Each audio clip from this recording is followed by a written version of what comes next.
শাহজালালের সন্তানেরা, প্রিয় সিলেটবাসী, কথা অতীব সংক্ষিপ্ত।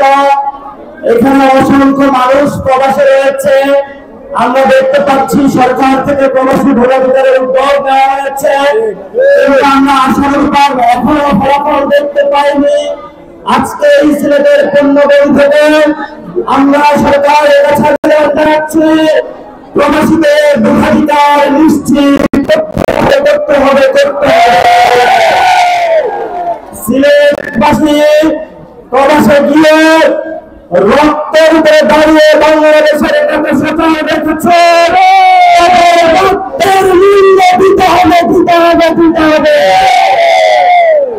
সিলেটবাসী, আমাদেরকে অনেকে বলছে আমরা এন্টি পলিটিক্স করি।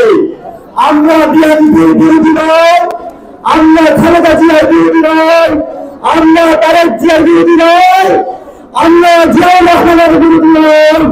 তবে বাংলাদেশে আমরা জনগণকে ভয় দিব না।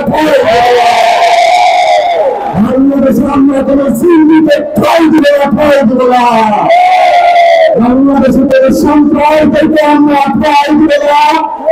আগামীতে যদি ঐক্য হয়, আগামীতে যারা আমাদের সহযুক্ত হবে, তাদেরকে একটি সত্য মেনে আসতে হবে।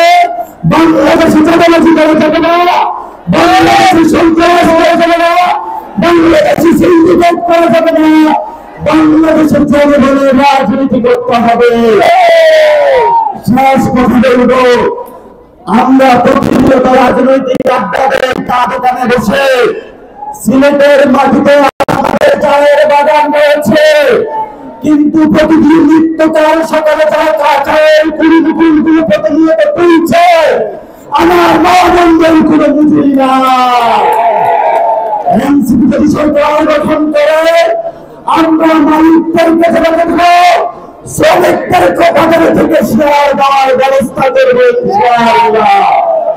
শেষ কথা শেষ করবো, সিলেট আউলিয়া কেরামের পণ্যভূমি, ফুলতুল সাহেবের পণ্যভূমি, অসংখ্য আউলিয়ার পণ্যভূমি।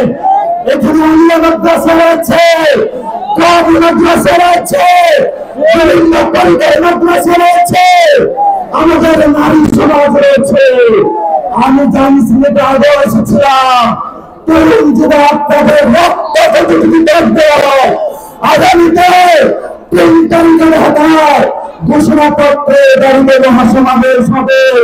সেই সমাবেশে শহীদদের রক্ত রক্ষার জন্য, আহতদের অঙ্গহানি রক্ষার জন্য, আপনার জীবন রক্ষার জন্য আমরা একত্রিত হব। আমরা সিলেটবাসী আজকে শহীদ মিনারে শহীদদের রক্তের কসমি করে দাঁড়িয়ে হাত তুলে শপথ করি, 3 তারিখে সবাই ঢাকা উপস্থিত হবে ইনশাআল্লাহ। সিলেটবাসীর জয় হোক, শাহজালালের পথ আমাদের অনুসৃত হোক। সকলকে আসসালাম।